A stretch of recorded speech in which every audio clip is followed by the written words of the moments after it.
السلام علیکم ورحمۃ اللہ۔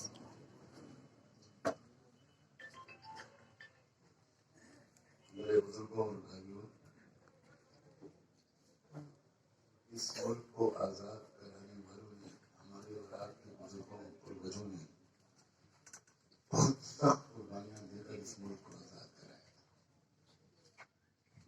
اس دیش کی آزادی کی تحریک میں ہزاروں لاکھوں لوگوں نے اپنی جان دی تھی۔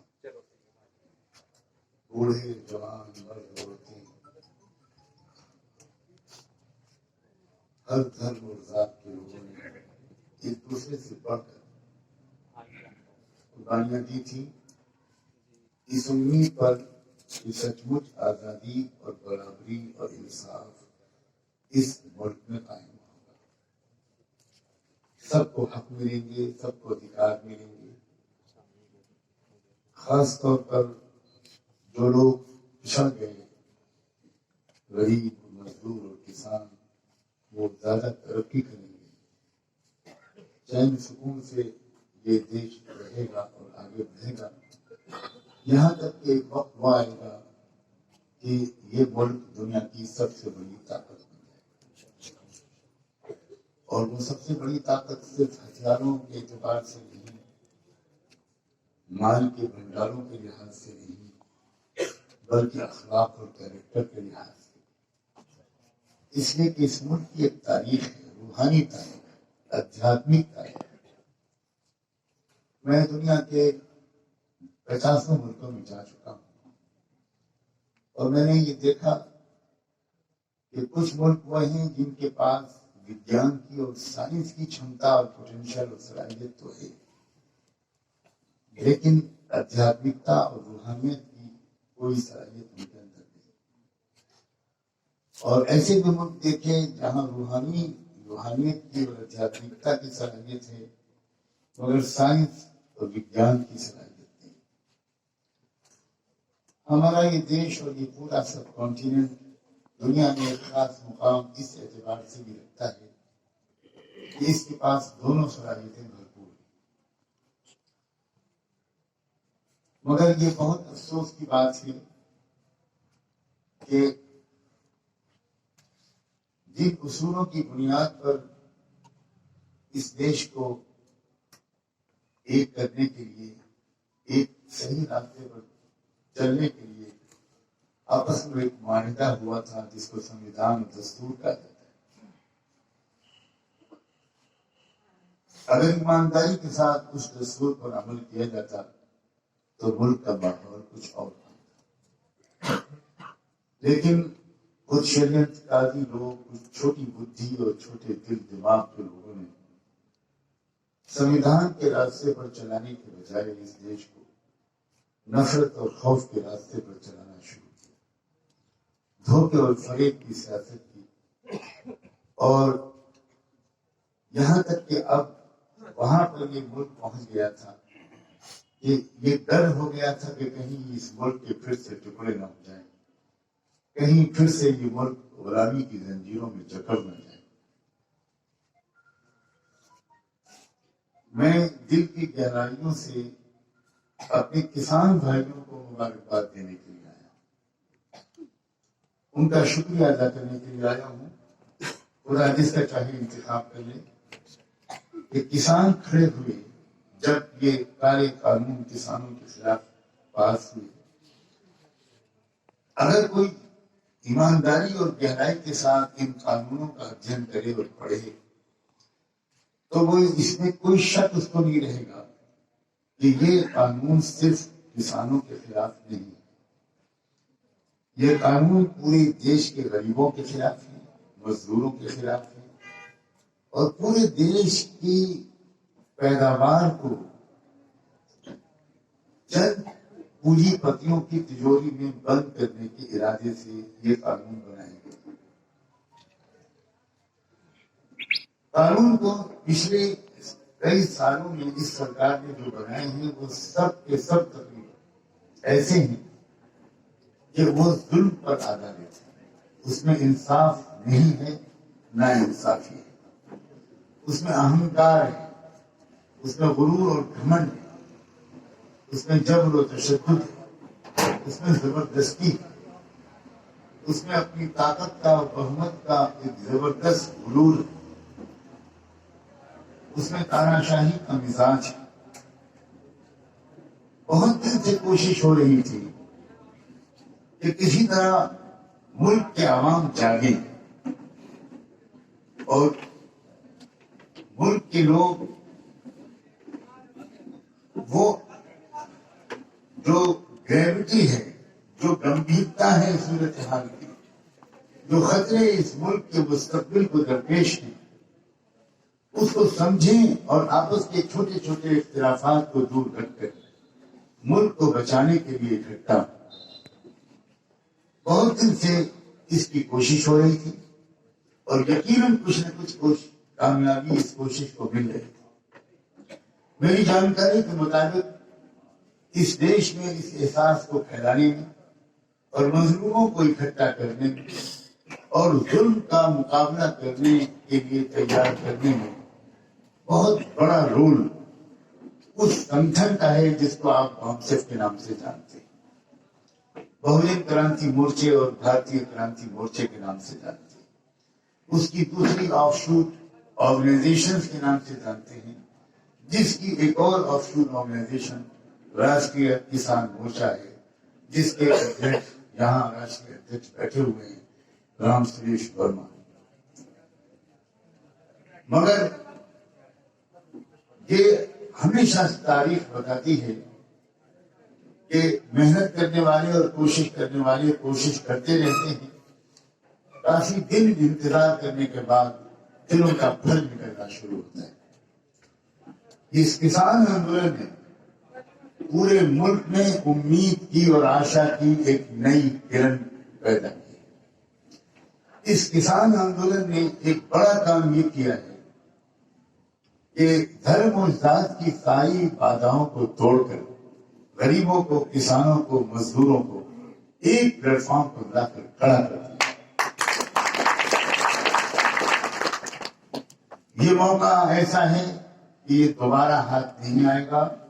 اس موقع پر سب کو مل جل کر اس کسان آندولن کا ساتھ دینا چاہیے اور آواز کو مضبوط کر کے ایک ہی ایجنڈے پر کام کرنا چاہیے۔ ہم سب چیزوں پر آپس میں سہمت ہوں یہ ضروری نہیں ہے، لیکن اس دیش کو پھر سے غلام نہیں بننے دیں گے۔ اس بات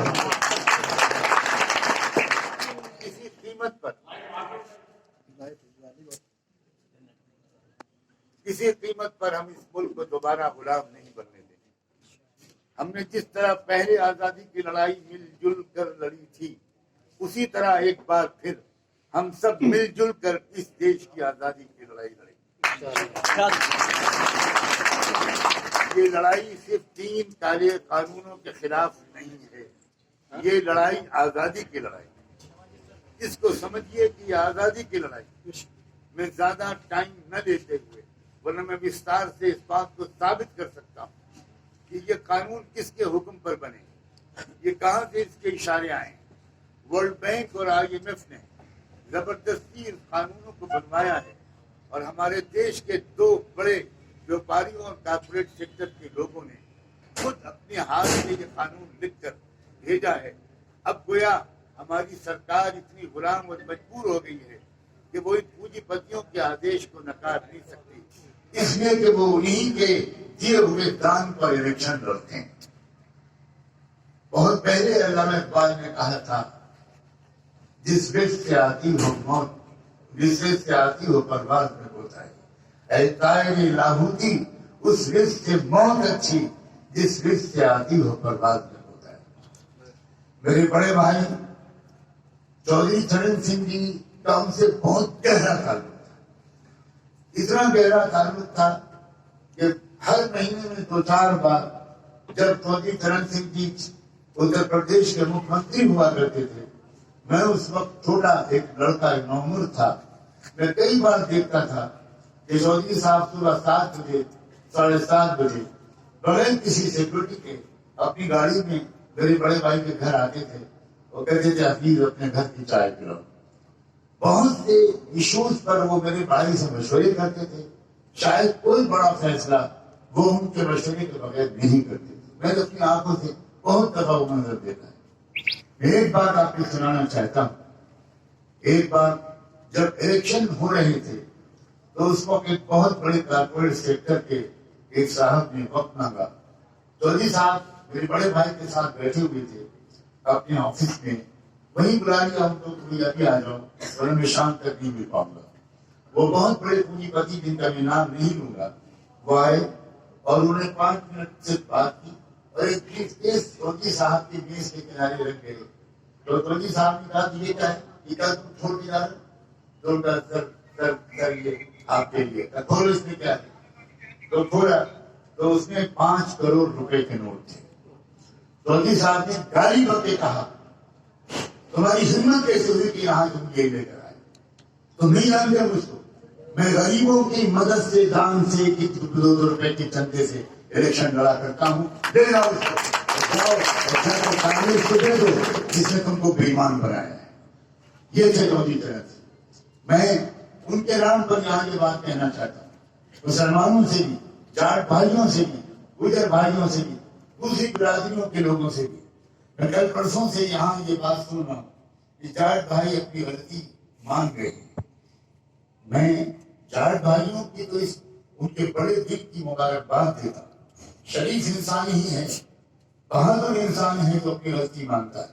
لیکن میں مسلمانوں سے کہنا چاہتا ہوں جاٹ بھائیوں سے پہلے آپ سے بھی غلطی ہوئی اور وہ غلطی کیا ہوئی تھی؟ اگر آپ واقعی سچے اور پکے اور پورے مسلمان ہوتے تو دیش میں یہ فضا، آپ کے گاؤں میں یہ ماحول بن ہی نہیں سکتا تھا کہ کوئی تیسرا آپ دونوں کے درمیان اگر پھوٹ ڈالے. ہماری غلطی ہے. ہم نے رحمت عالم محمد رسول اللہ صلی اللہ علیہ وآلہ وسلم کا ایمان لانے کا مطلب صرف یہ سمجھا کہ نماز پڑھ لی، کرتا پاجامہ اور ٹوپی ہوتی. کیا ہم نے اپنے علاقے کے غریبوں کا دکھ درد بانٹا تھا؟ کیا ہم نے غریب بیٹوں کی شادی میں مدد کی تھی؟ کیا ہم نے آگے بڑھ کر ان غریبوں کی ارتھی کو شمشان گھاٹ تک پہنچانے میں ان کی سہایتا کی تھی؟ کیا ہم نے ان کے مریضوں کا علاج کیا تھا؟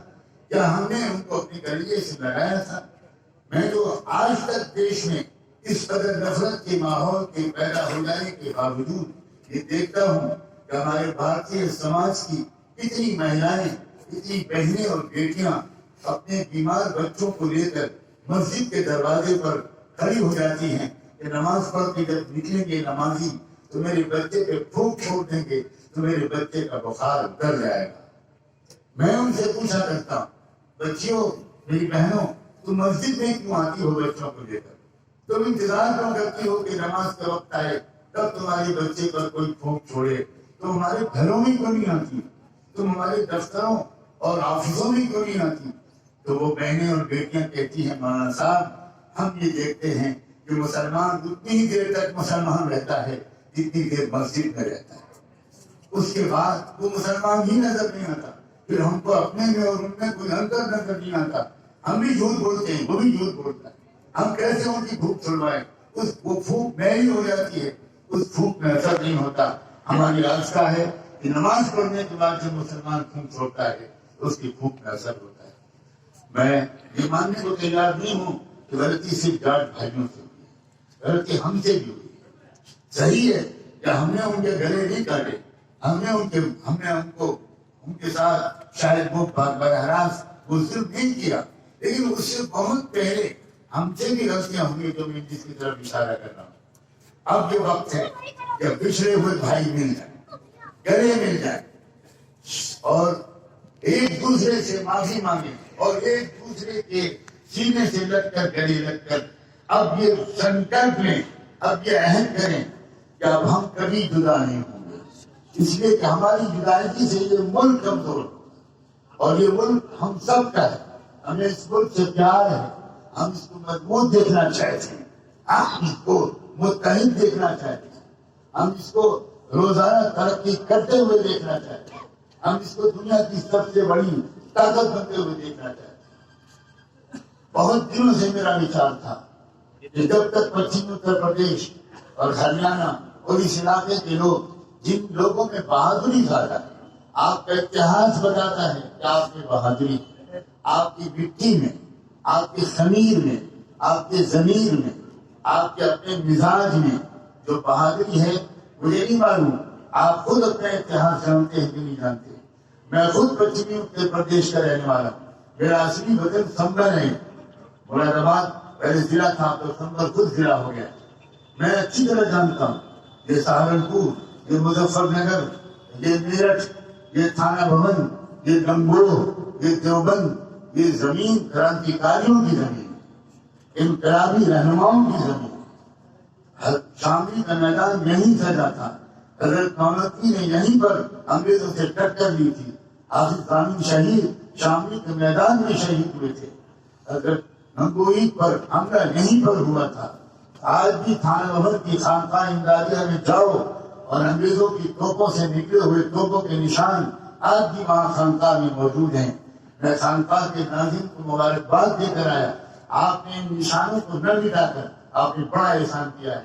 جب بھی کوئی خانقاہ آیا کرے تو آپ اس کوٹھی میں ضرور لے جائیں جہاں سید الطائفہ حضرت حاجی امداد اللہ مہاجر مکی اللہ کو یاد کرتے تھے، ملک کے لیے اور انسانیت کے لیے آنسو بہاتے تھے، اللہ کے سامنے روتے تھے، سجدے اور رکوع کرتے تھے. وہ بھی دکھائیں، ان کی جانماز بھی دکھائیں، ان کی تسبیح بھی دکھائیں، اور اس کے ساتھ ساتھ توپوں کے گولوں کے یہ نشان بھی. یہی وہ علاقہ ہے آپ کا. درمیان میں کچھ دن کچھ بھول ہو گئی، کچھ غفلت ہو گئی، بڑے بڑوں سے بھول ہو جاتی ہے. لیکن کیا میں یہ امید کروں کہ وقت آ گیا ہے کہ اب آپ وہ بھولا بسرا سبق یاد کریں. کیا مجھے آپ یقین دلاتے ہیں؟ آپ مجھ کو اس بات کا بھروسہ دلاتے ہیں؟ میں تمام علماء سے، نوجوانوں سے، اپنے جانٹ بھائیوں سے، گوجر بھائیوں سے، ٹھاکر بھائیوں سے اور جتنے لوگ یہاں موجود ہیں، میں ان سب سے اس بات کی درخواست کرتا ہوں. پہلے بھی آزادی کی لڑائی یہیں سے شروع ہوئی تھی اور مجھے لگتا ہے یہ کوئی اتفاق نہیں ہے، سنجوگ نہیں ہے. ایک بار پھر آزادی کی لڑائی اسی علاقے سے شروع ہوئی. آپ کو مبارک ہو. آپ اس بات کا کہ آپ کی پیشانیاں، آپ کی چمکتی ہوئی پیشانیاں، آپ کے چوڑے سینے، آپ کے مضبوط ارادے اس بات کی دلیل ہے. اب جو قدم آپ نے اٹھایا ہے پیچھے نہیں ہٹے. آپ میرا پیغام پہنچائیں گے تمام کسان لیڈروں تک. جو کسان لیڈر یہاں بیٹھے ہیں ان سے بھی پوری قوم کی طرف سے، پورے ملک کی طرف سے میں یہ پیغام دینا چاہتا ہوں کہ خدا کے لیے آپ قدم پیچھے مت ہٹائیے. آپ بالکل قدم پیچھے مت ہٹائیے گا. میں غازی پور بارڈر کے منچ سے یہ بات بار بار سنتا ہوں، دل سے دعا نکلتی ہے کہ اب یہ تو جب تک بل واپس نہیں ہوں گے ہم کو گھر واپس نہیں ہوں گے. باری باری کوئی ایک بھائی کی کھیت دیکھے گا، ایک بھائی منچ وہاں پر آئے گا، مورچے پر آئے گا، لیکن کسی قیمت پر ہم کو پیچھے نہیں ہٹنا. آپ لوگوں کی یہ بھی ذمہ داری ہے کہ لوگوں کو آپ صبر کی تلقین کریں. دیکھیے انقلاب 80 دن میں نہیں آیا. یہ مت سوچئے کہ 3 مہینے ہو گئے ابھی تک کچھ نہیں ہوا. ایسا کب تک چلے گا؟ جو کرانتیاں آتی ہیں، جو انقلاب آتے ہیں، جو پریورتن آتے ہیں، وہ 20 سال کے سنگھرش کے بعد آتے ہیں. میں خود ساؤتھ افریقہ جب گیا تو نیلسن منڈیلا 28 سال جیل کی جس اندھی کوٹھی میں رہا جہاں ایک چراغ جلنے کی اجازت نہیں تھی. پانی کے بیچ میں وہ کوٹھی تھی، چاروں طرف پانی، ہزاروں مچھر، زبردست کیڑے، اور اس اندھیری کوٹھی میں نیلسن منڈیلا کو 28 سال جیل میں رکھا گیا. ساؤتھ افریقہ کے ایک پارلیمنٹ کے ممبر تھے، وہ میرے ساتھ تھے. میں نے ان سے کہا میں اس کوٹھی کے اندر جا کر 2 رکعت نماز پڑھنا چاہتا ہوں. انہوں نے فوراً ڈسٹرکٹ ایڈمنسٹریشن سے وہاں اجازت لی. آرمی کے لوگوں کا پہرا تھا، ان کی اجازت لی. انہوں نے میرا استقبال کیا، مجھے کشتی پر بچھا کے اور اس کوٹھی تک لے گئے. میں دنگ رہ گیا. ایک چھوٹی سی کوٹھی جس میں آپ پورا لیٹ بھی نہیں سکتے، اس میں نیلسن منڈیلا جیسا لیڈر 28 سال جیل میں رہا اور بالآخر ساؤتھ افریقہ کو جھکنا پڑا. اس کی سرکار کو آزادی دینی پڑی. میں نہیں کہتا کہ آپ کو 28 سال کا سنگھرش کرنا پڑے گا، لیکن بہرحال ابھی ہم کو ہمت سے، صبر سے کام لینا ہے. ہمیں قانون نہیں توڑنا، ہمیں کوئی توڑ پھوڑ نہیں کرنی. میں اس پر بھی بہت مبارکباد دیتا ہوں اس کسان لیڈرشپ کو جنہوں نے لاکھوں لوگ وہاں بٹھا رکھے ہیں لیکن کوئی قانون کا النگھن نہیں ہوا, کوئی توڑ پھوڑ نہیں ہوئی, کسی طرح کی بدامنی نہیں ہوئی. یہاں ایک صبر و سکون کے ساتھ لوگ وہاں بیٹھے ہیں. یہ اس بات کی دلیل ہے کہ آپ کے اندر چھمتا ہے, آپ بہادروں کی اولاد ہیں, آپ کے اندر صلاحیت ہے اور اس ملک کو ظلم سے نجات دلانے کے لیے شاید خدا نے آپ کا انتخاب کیا ہے. میں اسی امید پر آپ سے اجازت چاہتا ہوں. بہت شکریہ کہ آپ سب اتنی بڑی تعداد میں یہاں آئے. کسی قیمت پر میں آخر میں یہ وارننگ دینا چاہتا ہوں کہ وہ چھوٹی بدھی کے لوگ جو دراصل اس ملک کے دشمن ہیں وہ ایک بار پھر ہمارے بیچ میں درار پیدا کرنے کی کوشش کریں گے. طرح طرح کی سازشیں,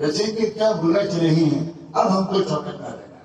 اب کسی قیمت پر ہمیں آپس کے اندر اس محبت کی ماحول کو بدلنے نہیں دینا.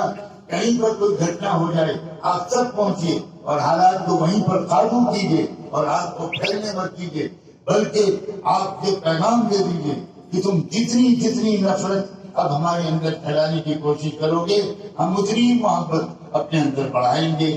میں بہت مبارکباد دیتا ہوں یہاں پر بیٹھے ہوئے ہمارے بھائی غلام محمد جولا کو, سامنے بیٹھے ہوئے کسان نیتا اور لیڈر کو. آپ سب کو میری محبت بھرا سلام اور آپ سب کو مبارکباد.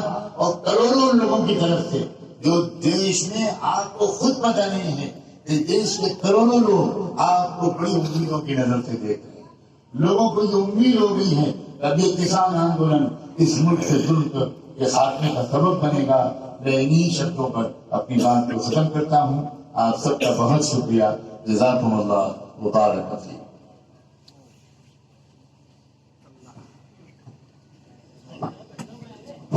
میں مولانا محمد اکرام صاحب پردیش مہاسچو راشٹریہ مسلم مورچہ سے درخواست کرتا ہوں سبھی مہمانوں کا شکریہ ادا. بسم اللہ الرحمن الرحیم. من لم یشکر الناس لم یشکر اللہ. میں اپنے آنے والے تمام مہمانوں کا خیر مقدم کرتا ہوں کہ انہوں نے ہماری مختصر کی دعوت کو